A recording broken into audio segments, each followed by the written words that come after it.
Good morning, everyone. In today's video, we're going to do our April garden tour. I love this view in particular. I have the 3 trees that I put here, and then the back you see the petunia, the little Chinese lantern, and the topiary, and this blue salvia that is just blooming its perfection right now.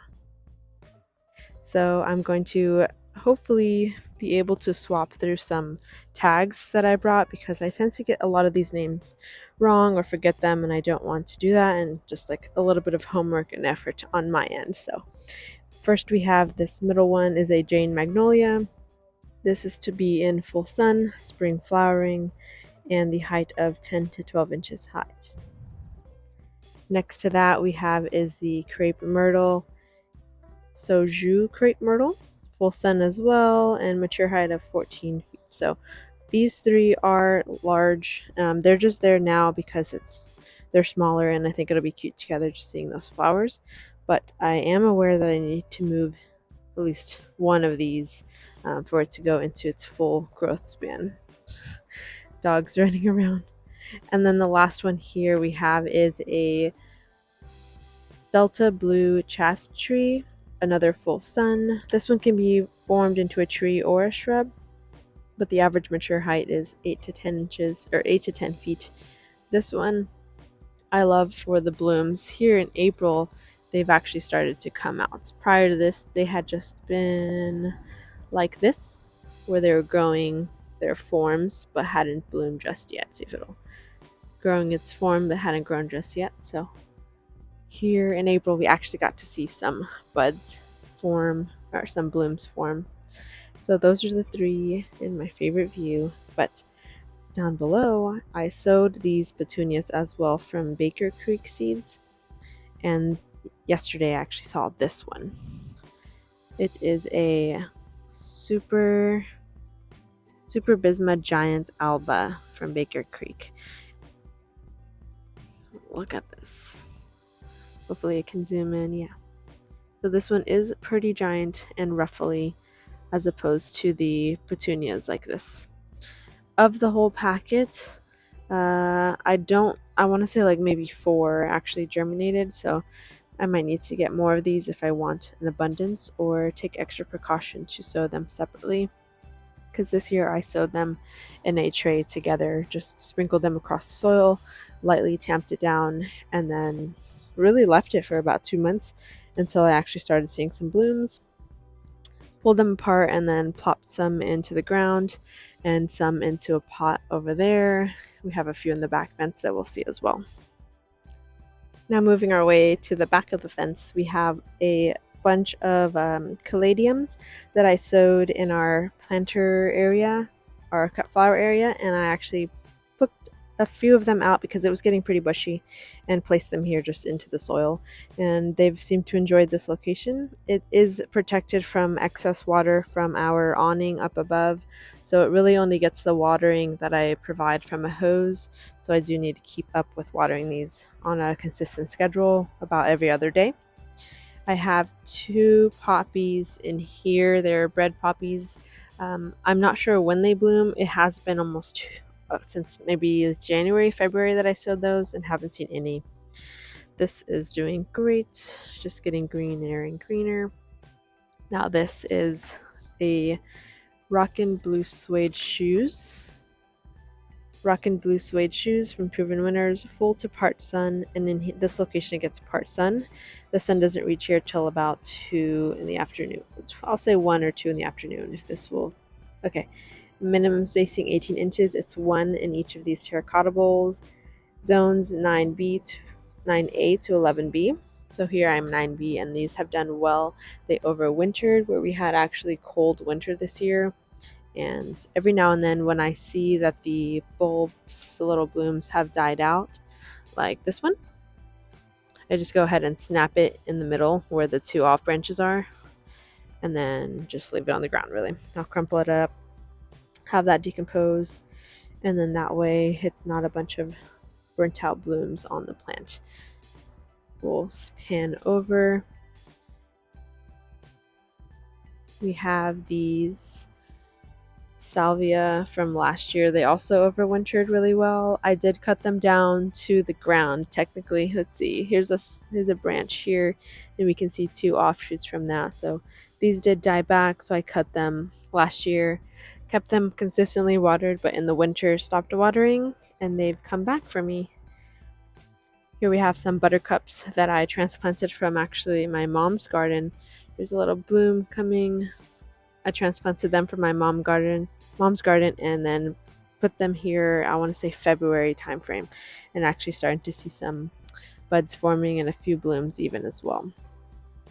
We planted up this succulent arrangement together just for this area. It seemed sort of bare, and I've had this for the longest, and decided to make a cute little arrangement with it instead of it just sitting in our garage.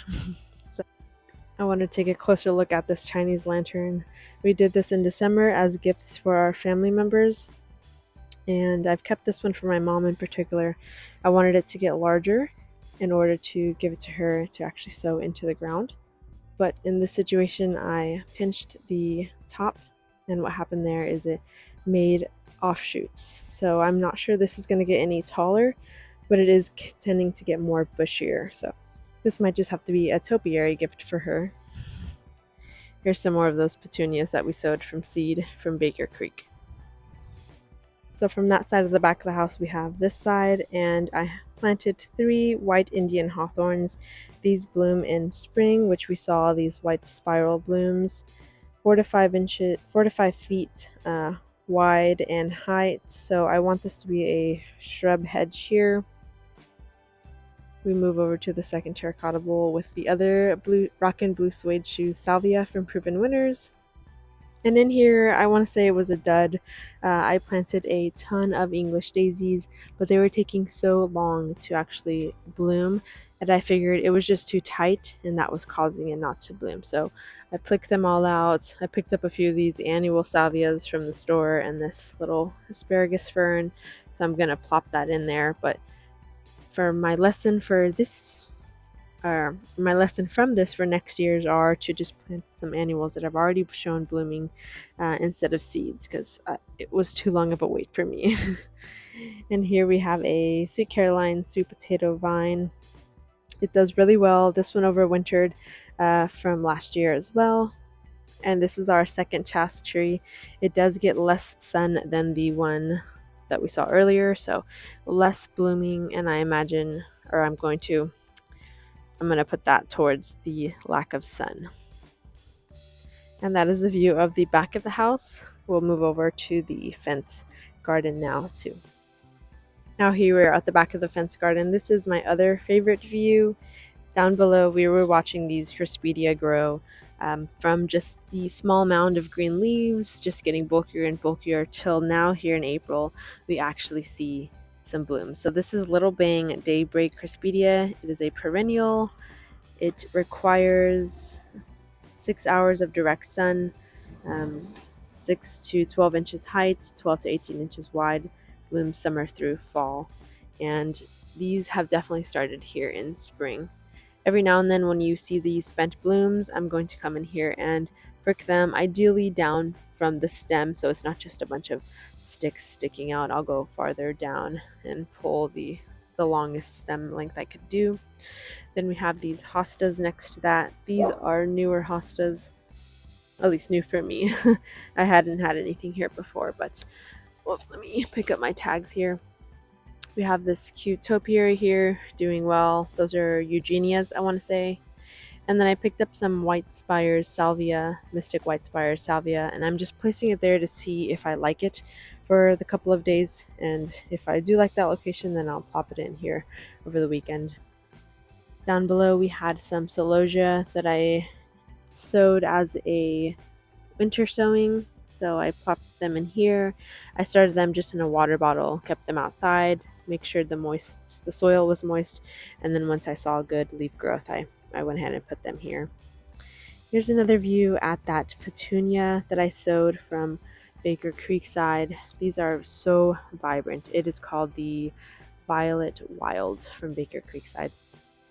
Got those. Such a bright highlighter color and multiple blooms. I had pinched them back before placing them here, so they do get bushier the more that you can pinch them. These two are Plectranthus. The one on the right is showing more blooms. On the left, I'm not sure what's up with that one, but it should be the same. These spikes of purple petals. We have our hostas from last year. As we know, those died back and are coming back beautifully.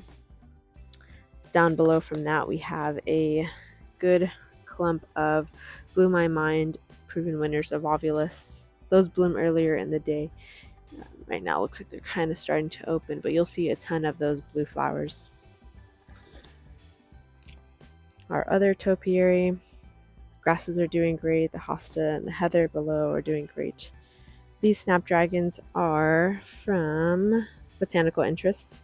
It is the tall maximum. So these are perennial, full sun to part shade.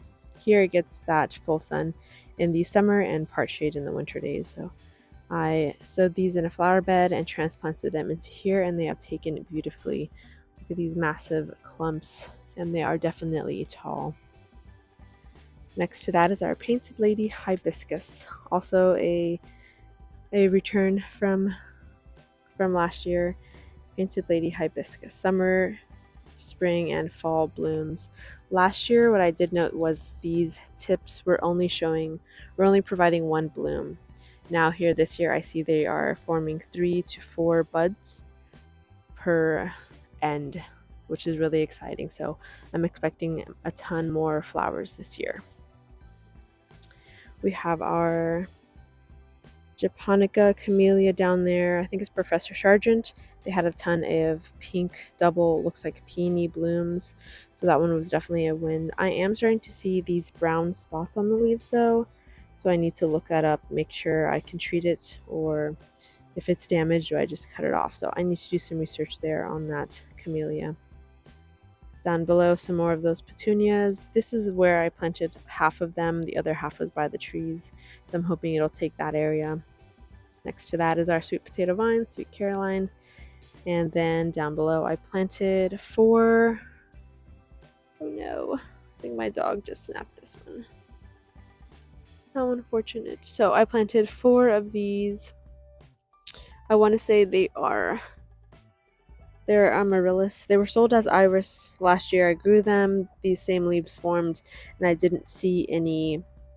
Oh, maybe I planted them too shallow. Because look at the stalks. It should be just leaves, but these didn't bloom last year, so I kept them, overwintered them, and placed them in this spring. So I'm starting to see new leaf growth. So hopefully this year we'll see some flowers. Next to those amaryllis we planted, we have this Filipino violet, which has purple blooms. We'll see hopefully in the summer. We have a yellow hibiscus, none at the moment, that just one that's dying out. And down below from that we have our Happy Returns daylily. I made a perimeter wall, basically just a nice half circle around our 2 limelight hydrangeas. And our limelight hydrangeas are just now coming out of dormancy with these bright green leaves. You see the ends are swelling up as well. Let's see if we can get a closer look here. See some very faint green around them.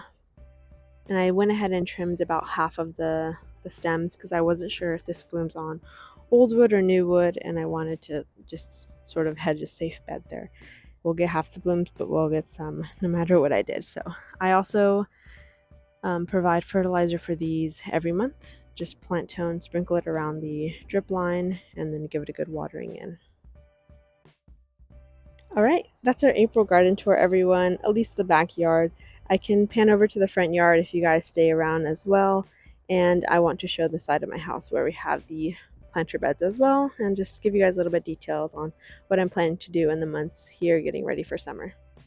Now we're entering our garden oasis with our 2 raised planter beds.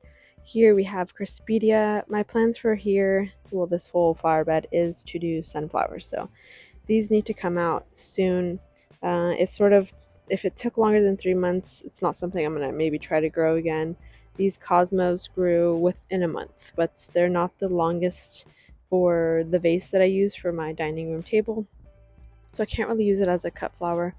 We have some Himalayan poppies that have just taken months to actually do anything. So I might need to take these out and start these sunflowers in this area.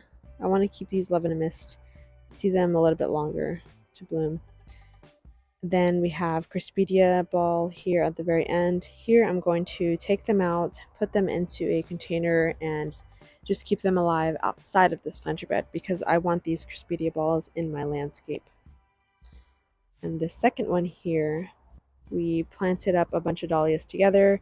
I went ahead and just placed a layer of black mulch over it to help with water retention.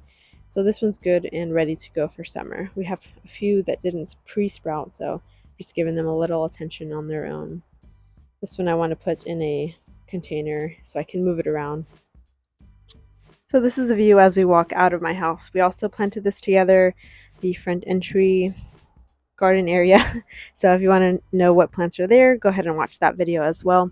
But I'm going to show the front fence garden for the second part of today's video. We have our Chinese lantern tree. I gave this a hard prune about a month ago, just before this rain, and I think it really enjoyed it because these leaves are nice green and lush. They had been turning more of a yellow to greenish color, so I think the lack of water was due to that. But given that a hard prune every beginning of summer, I'm going to try to do that from now on. Down below we have our white vinca. This overwintered from last year, so it must be hardy in our zone 9B. If you see these white vincas and you're here in the south in 9B, go ahead and grab one. You can even prune it down, like prune it back, and it'll reflush as well. We have a drift of Dusty Miller, that rockin', I want to say that's a rockin' fuchsia salvia. I'm not sure the name, but it is definitely a salvia. I do the same. Anytime I see the spent stalks, I'll just snap them off. Then we have the majority of this is the ligustrum for the back, and then a drift of Dusty Miller for that white pop. Another rockin' fuchsia salvia, rockin' blue suede shoe salvia. This one is about 3 of them together, so it is quite a large mound. Our Japanese blueberry trees are doing well, and down below that I placed 2 repeat blooming drift daisies. I want to say they're called drift daisies or drift roses. So they are doing lovely. We'll get a closer look. And just down below or behind these, I have purple pillars. I don't see any blooms at the moment, but in between all of this, we have one there and one back there. These are hibiscus purple pillars. Rose of Sharon, I've heard, is also another name, but the roses up front are the money shot right now.